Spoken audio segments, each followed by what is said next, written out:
Hi and welcome. I'm Angela Ambrosia.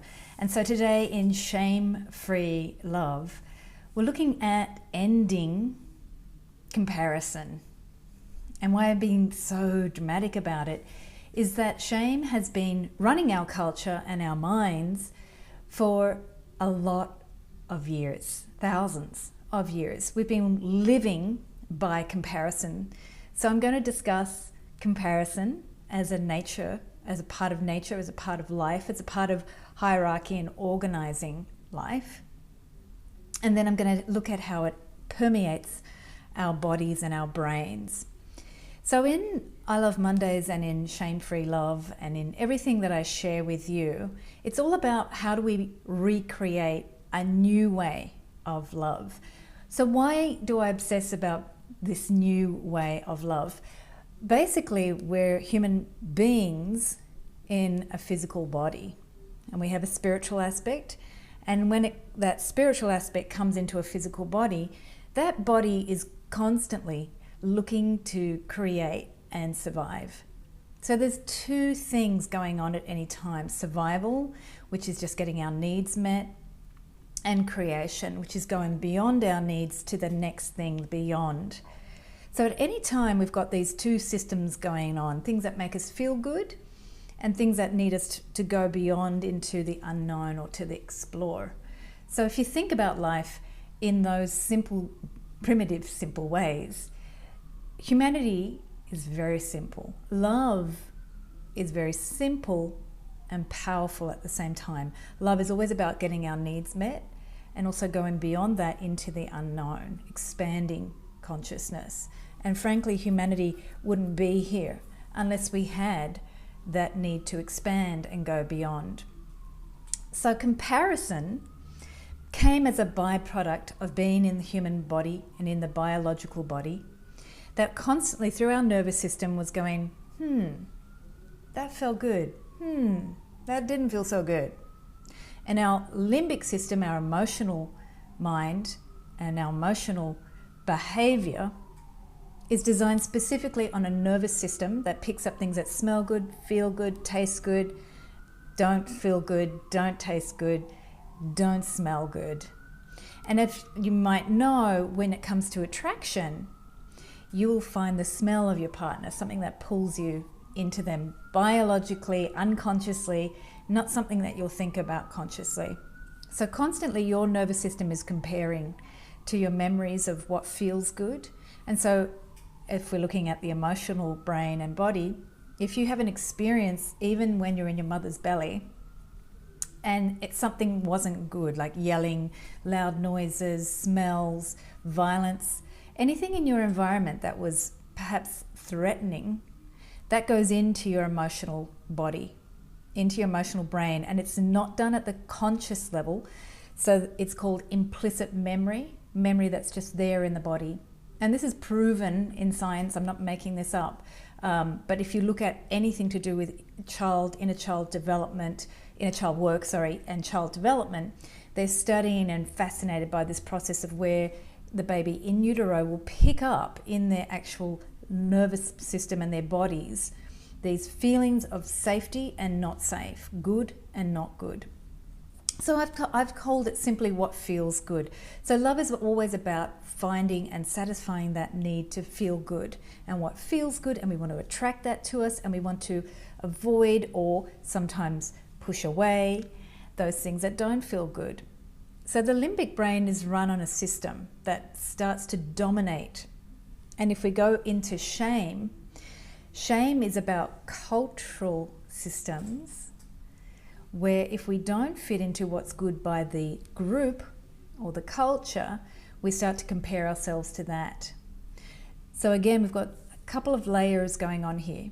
I mentioned about the emotional system of the body and the brain that's comparing all the time what feels good for me and what does not feel good. Always comparing. And we're doing it from our first experiences, our very first experiences in utero.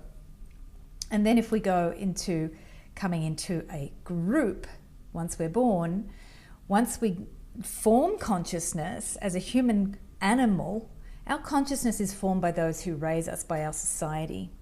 So shame comes as a process of comparing, am I good by the standards of this society?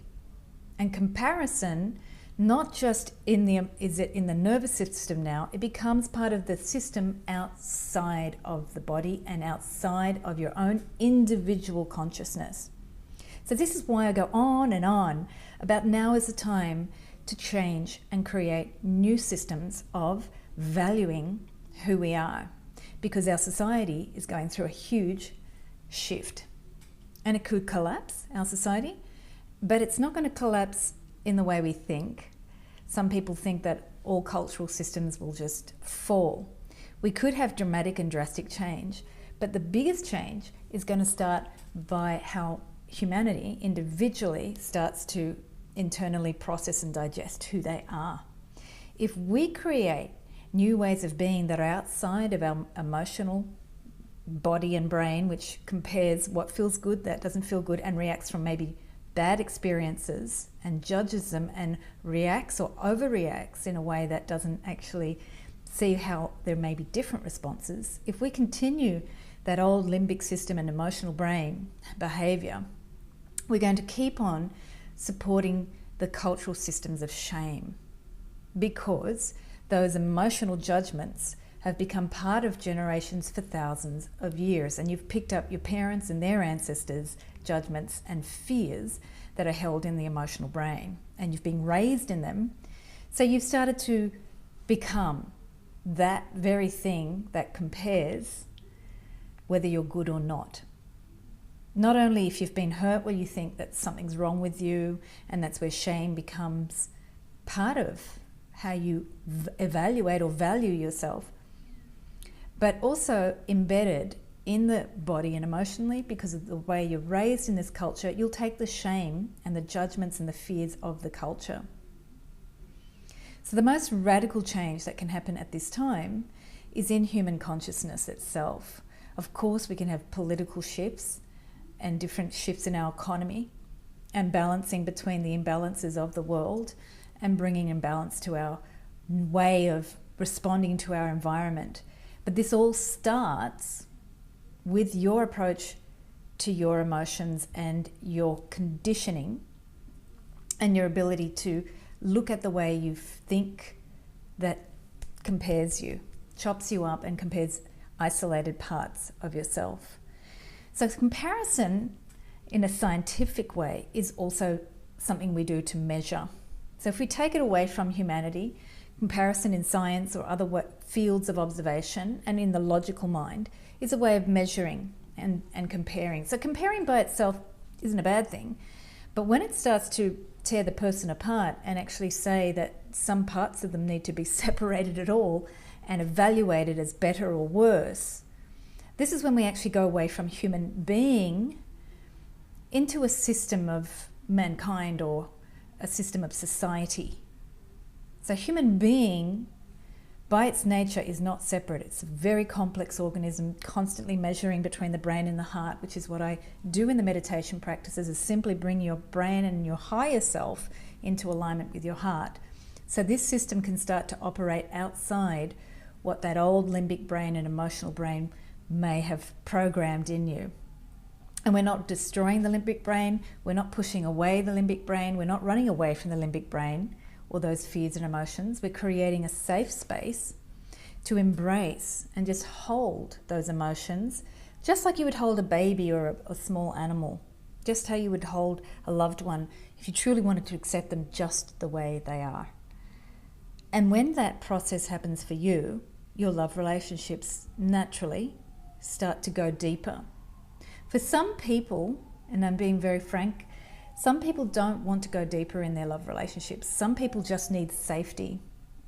They're too, in some ways, afraid of their limbic brain, their judgments and fears, and also pushed down by shame that they may have grown up in, or made some big judgments about themselves at some points of their lives that they've become ashamed of themselves. Some people are too fearful of that shame that they hold, or the judgments and fears they've made or created, too fearful to experience them, that they actually don't want deeper, intimate love. Or They want a love that just starts at that first phase of just embracing and accepting them just the way they are. Everybody wants that.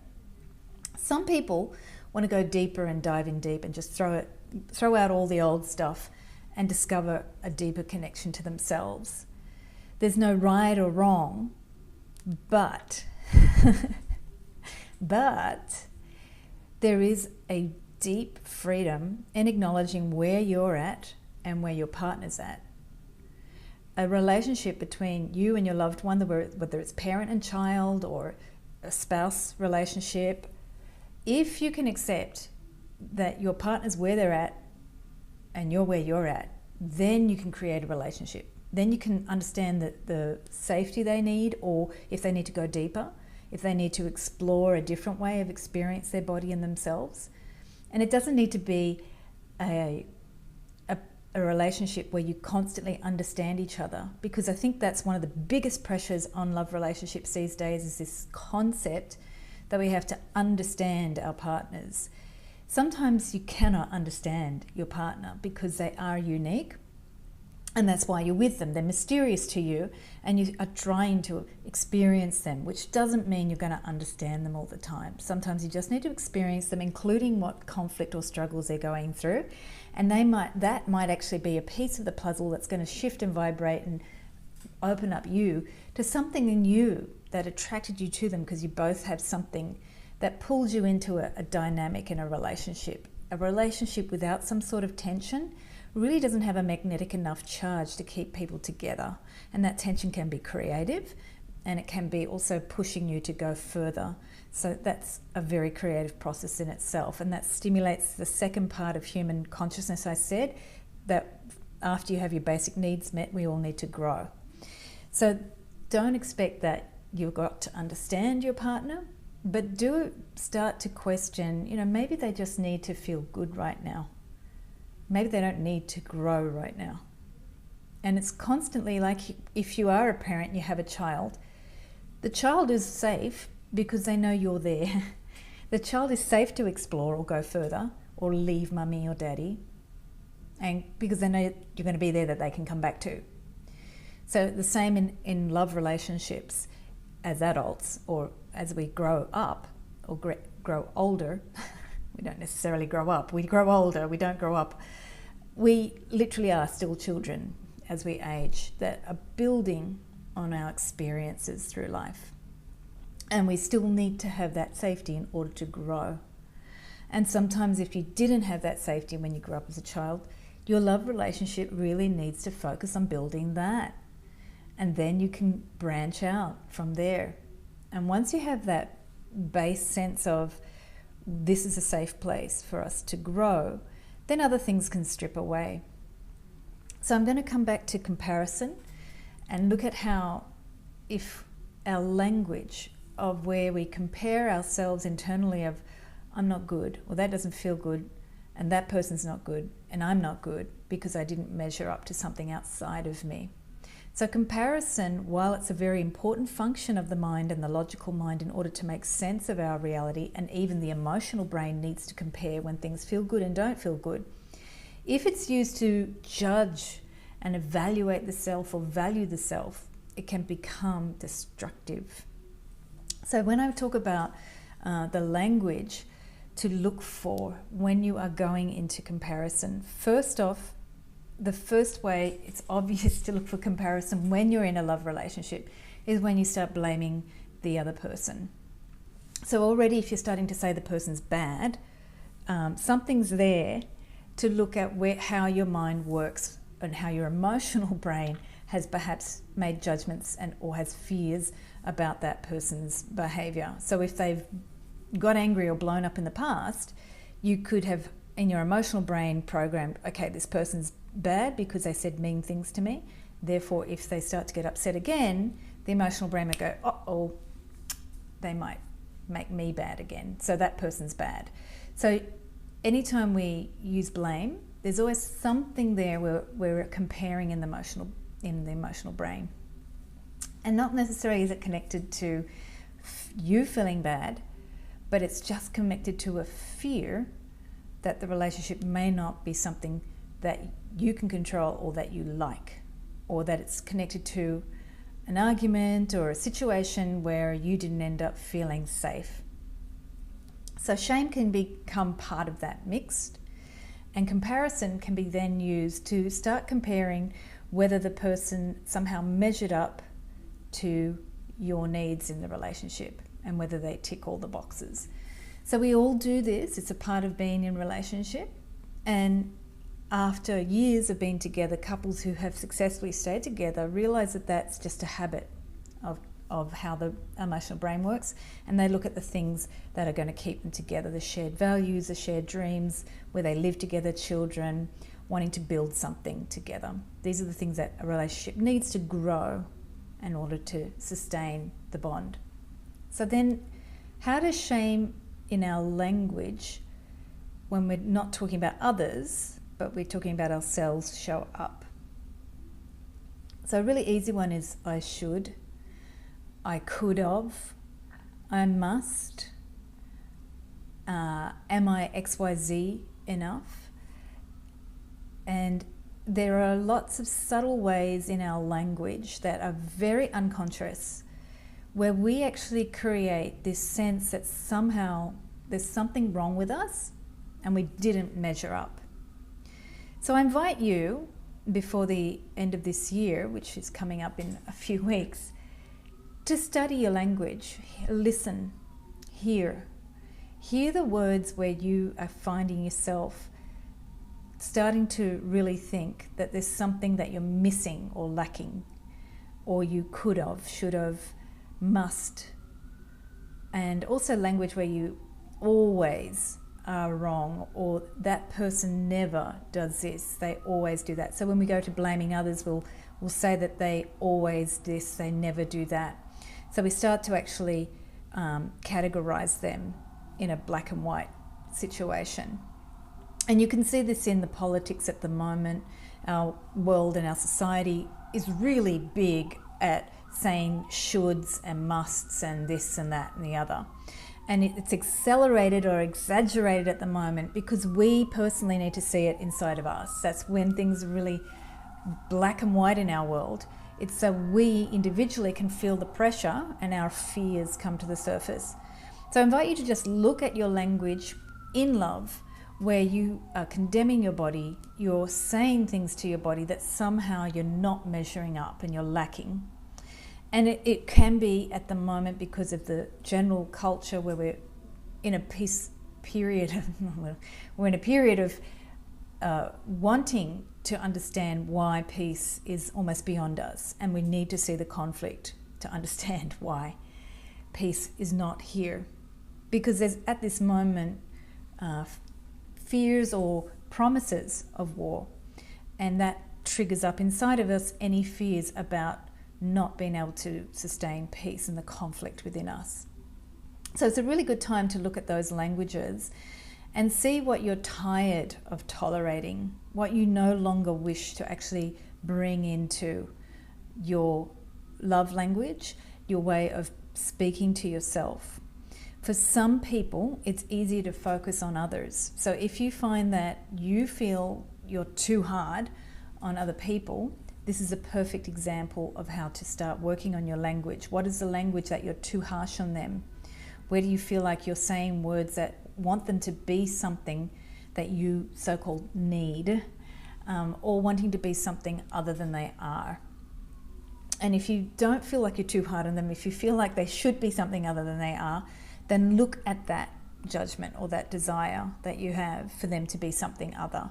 Because underneath there is a feeling somehow that you're not able to get what you need. And if you can't get what you need, then there's always another way to find that need sustained. It doesn't mean that there's something wrong with you if you can't get your needs met. The question is actually, why am I not getting these needs met? What in me is dissatisfied? And what do I need to actually experience now to get my needs met? Because even if your partner isn't meeting your needs, there's no way they're going to be able to fulfill that unless you become clear on what you need in order for them to fulfill. If they're not satisfying you in love, if they're not giving you something in love, you need to have a very clear vision of that. And for the upcoming year, we're going to work with vision and calling that in December and really feeling it in our bodies.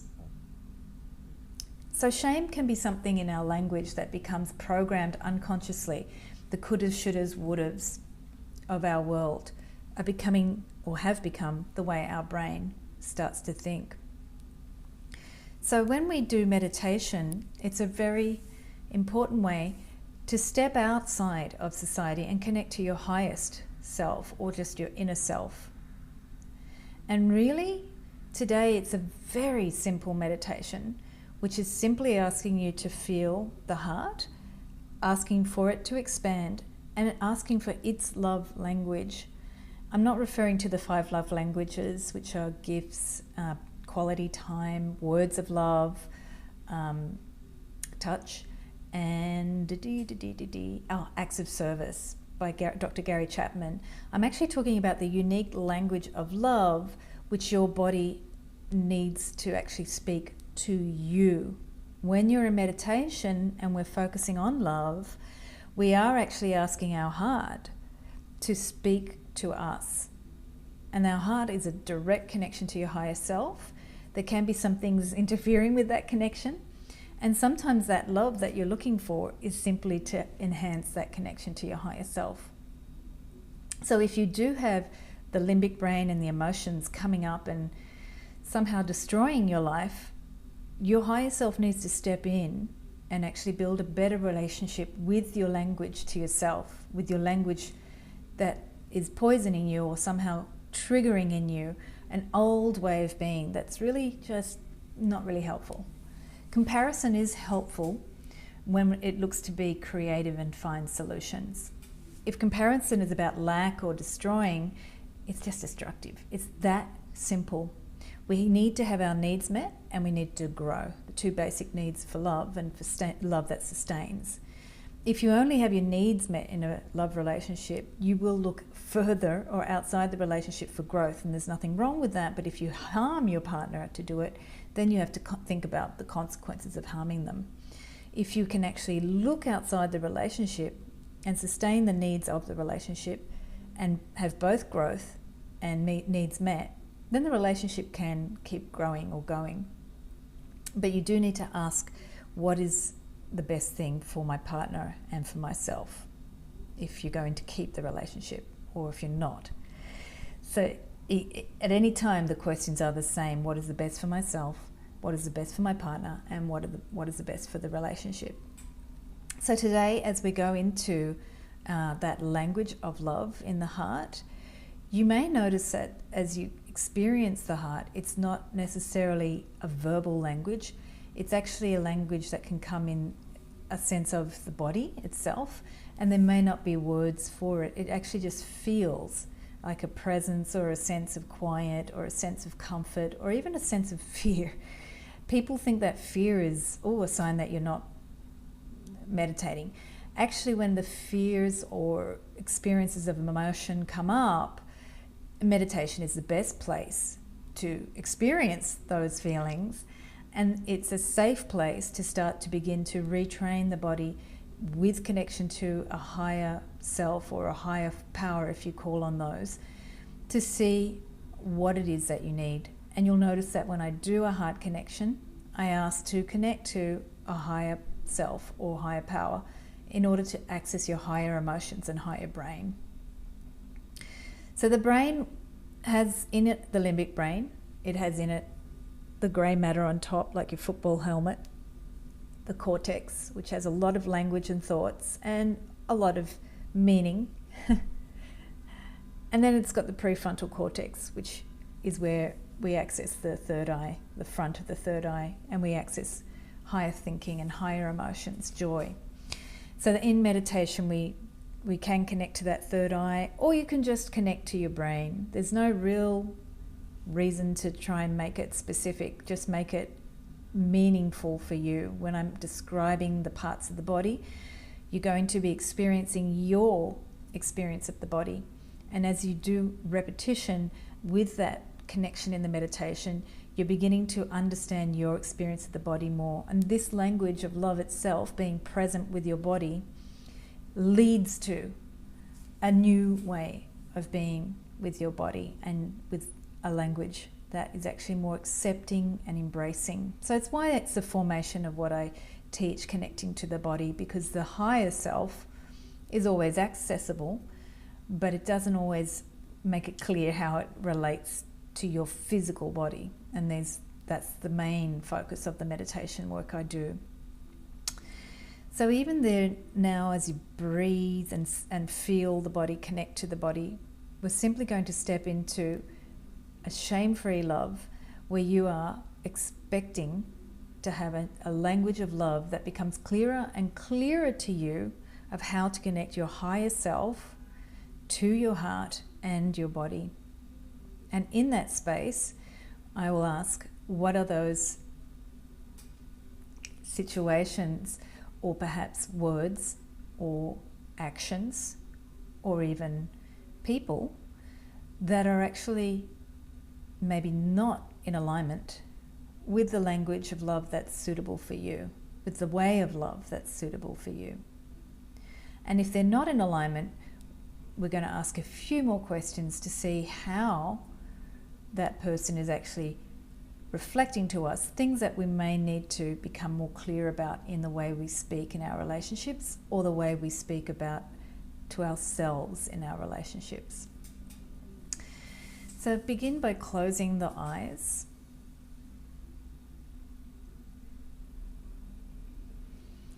And breathe into the heart center. And today, because we're actually focusing on the nervous system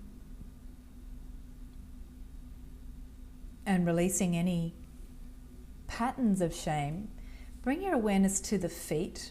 And if you can have the feet touching the floor, then do so. And make sure the feet are not crossed, so the feet are on the ground. If you're seated cross-legged, that's fine, because your sitting bones will be anchoring your top body to the ground. Otherwise, visualize the feet, balls of the feet on the ground, and as you breathe into the heart, you can imagine that the heart is actually opening, expanding over the balls of the feet, lifting away from the feet or the sitting bones, or both. And as you exhale, the heart just relaxes. Your shoulder blades and back of the body just sinks down, while the front of the chest opens and expands with your inhale. Back of the shoulder blades sinking down.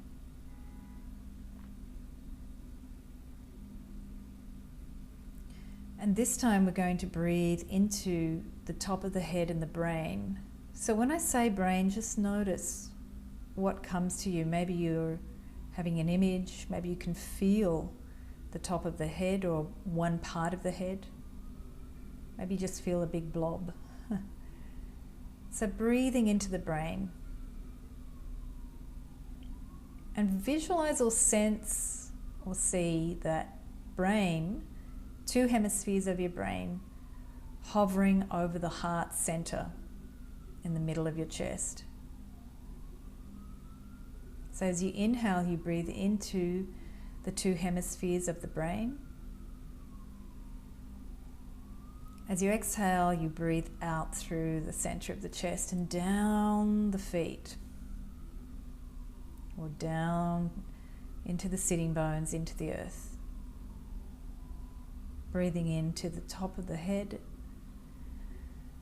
Feel it balancing on top of that heart center, and exhaling.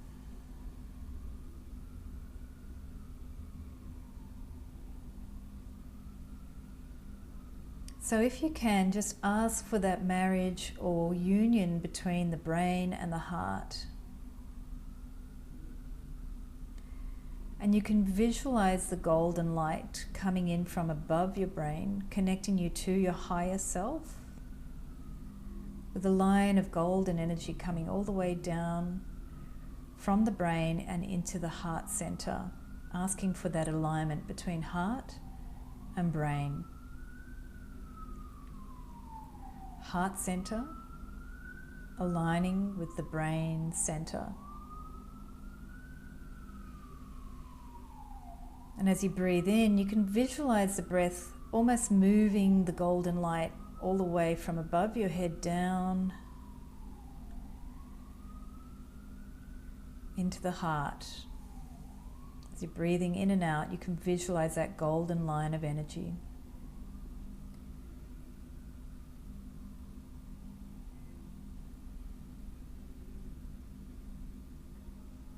And the golden light represents universal intelligence, higher intelligence, higher than what your brain can access.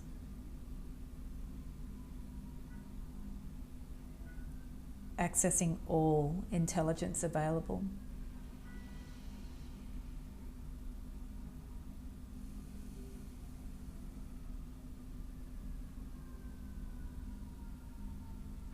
And you visualize that heart center now, connected to your higher self, the higher intelligence, and grounded with your feet and sitting bones. And in the center of your heart, ask your body, what is the language of love that it wishes to communicate with you now? What is that new love language that it may wish to call into your life?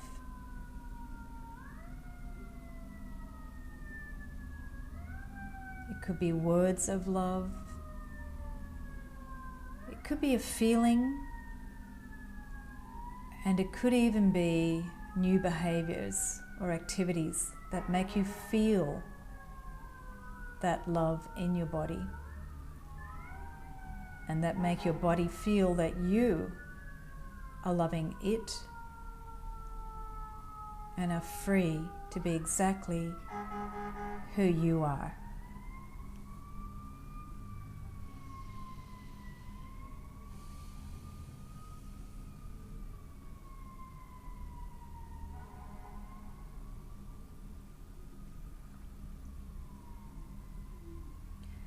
What is it that your body needs to hear to feel more love?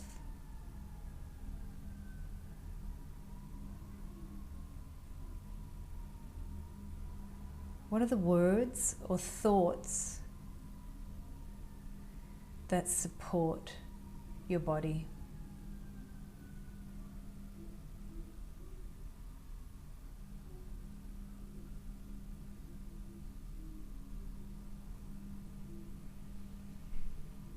Breathe in the feeling of those words or thoughts, or the presence in your body when you are loved just the way you are.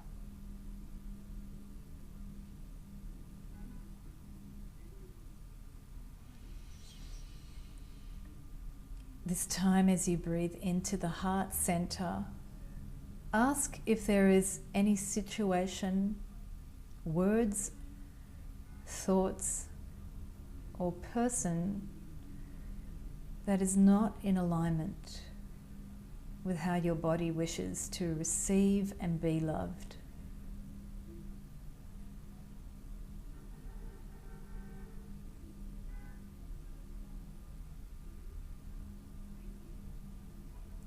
If you sense anything or anyone or any words that are not in alignment,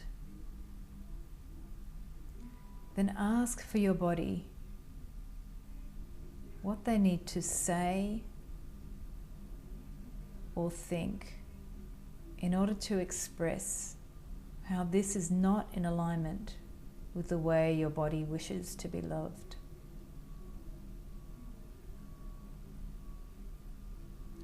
What must you say to share that this is not in alignment with the way you wish to be loved?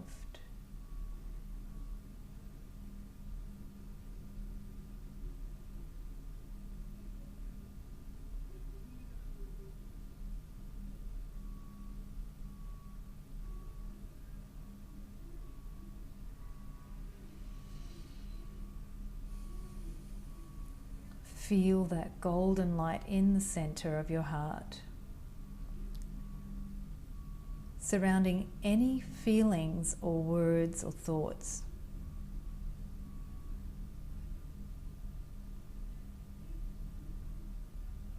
And know that you have the ability to express what is not in alignment when it is the right time and appropriate.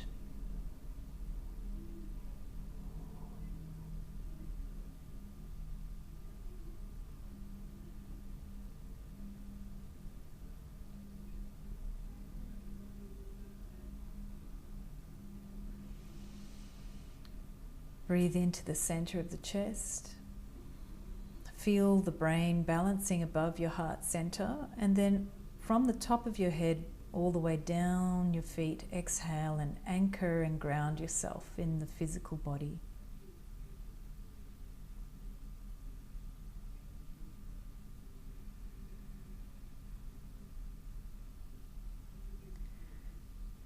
And when you are ready, open your eyes. And if there are things that you need to write about, that language of love or words of love that you need to hear and feel or connect with, write down those words. And if there are things that you also need to express about words or situations that are not in alignment, then write those down as well. So the more you become aware of what are the words that you connect to love your body, you begin to create that new language that is beyond measuring and comparing who you are. And it starts to step into being who you are. So I'm Angela Ambrosia, and thank you for joining, and wishing you ultimate shame-free love.